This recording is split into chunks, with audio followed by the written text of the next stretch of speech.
భరత్ భాయ్ చెప్పు. ప్రకాష్ గారు అంటుందంటే మంచిది, ఆయన ఇన్ కెమెరా వెళ్లి మంచి పని చేశారు, లేకపోతే డిస్టార్షన్ అయ్యేది అంటారు.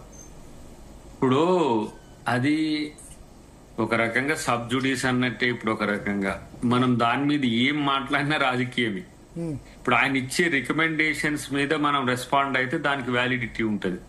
ఇప్పుడు కేసీఆర్ గారు ఏం చెప్పిండ్రో తెలియక, హరీష్ రావు గారు ఏం చెప్పిండ్రో తెలియక, వి ప్రకాష్ గారు ఏం చెప్పిండ్రో తెలియక, దాంట్లో 114 మంది ఏం చెప్పిండ్రో అవన్నీ మనకు రికార్డెడ్ డేటా గానీ ఎక్స్పోజ్డ్ డేటా కాదు. సో రేపు రికమెండేషన్స్ ఇది చెప్పుండొచ్చు, కేసీఆర్ ఇట్లా చెప్పుండొచ్చు, హరీష్ రావు ఇట్లా చెప్పిండొచ్చు అని ఒక ఊహకు కూడా అందే సమాచారం రికమెండేషన్స్ వచ్చిన తర్వాత తెలుస్తుంది. ఇప్పటి వరకు తను ఎవిడెంట్ గా పిలవడమే కదా. ఆ రోజు మీరు చెప్పిందాన్ని అందరూ విన్నారు, మీడియా ప్రతినిధులు అందరూ నోట్ చేసుకున్నారు. ఈటెల గాని హరీష్ రావు విషయంలో మిగతా అందరూ కూడా 114 మంది ఉన్నప్పుడు మీడియా ఉంది. అది వాళ్ళకి ఆబ్జెక్షన్ లేదు. వాళ్ళ ఇష్టం. అది వ్యక్తిగత సమాచారం బయటకు పోవాలన్నా వద్దా అనేది వ్యక్తికి సంబంధించిన అంశము. కానీ కమిషన్ దాన్ని డిస్క్లోజ్ చేయకుండా సీక్రెట్ గా ఆపదు కదా. రెండోది ముఖ్యమైనది ఏంటంటే ప్రతి అంశము జనబాహుల్యానికి తెలవాల్సిన అవసరం లేదు. ఇప్పుడు ఈ లెవెల్ ఏంటి, సమాచార సేకరణ సమయం ఇది, అంతే. సమాచార సేకరణ తర్వాత ఒక ఒపీనియన్ కి ఆయన వివిధ టెక్నికల్ ఇష్యూస్ అంతా ఎనలైజ్ చేసుకున్న తర్వాత ఎప్పుడు తను ఆ విషయాల్ని రికమెండేషన్స్ రూపంలోనో లేకపోతే ఇతరత్ర రూపంలోనో వచ్చినప్పుడు దాని మీద డిస్కషన్ చేయాలి. చాలా మంది ఎక్కువగా మాట్లాడిందని అనిపిస్తుంది నాకు, చాలా మంది అన్ని వైపుల నుంచి కూడా.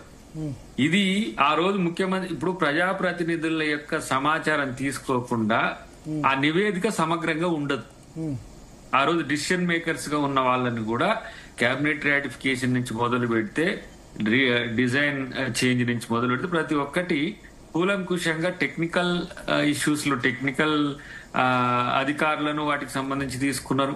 దానికి అనుబంధంగా ఉన్న వాళ్ళను ఇప్పుడు ప్రకాష్ గారు లాంటి వాళ్ళు వాళ్ళే తీసుకున్నారు. ఇతరత్ర ఉన్న వాళ్ళను పెరిఫెరల్ గా ఉండే వాళ్ళ సమాచారం కూడా తీసుకున్నారు. ఇప్పుడు చివరికి ఆ రోజు ఫినాన్స్ మినిస్టర్ గా వారు, ఇరిగేషన్ మినిస్టర్ గా వారు, ఇరిగేషన్ మినిస్టర్ తో పాటు ముఖ్యమంత్రిగా ఉన్న వీరి యొక్క సమాచారం తీసుకున్నారు. వారు కంప్లీట్ గా అది జ్యుడిషియరీ కమిషన్ ఒకటైతే ఇష్టానుసారంగా తీర్పులు ఇవ్వడానికి కూడా, రాజకీయ తీర్పులు ఇవ్వడానికి కూడా అవకాశం లేని వ్యవస్థ అది. కాబట్టి మనం కమిషన్ మీద నమ్మకం ఉందని నేను నిరంజన్ రెడ్డి గారు ఒక ప్రెస్ మీట్ పెట్టి చెప్పిండ్రు. కమిషన్ మీద నమ్మకం ఉంటే చాలు.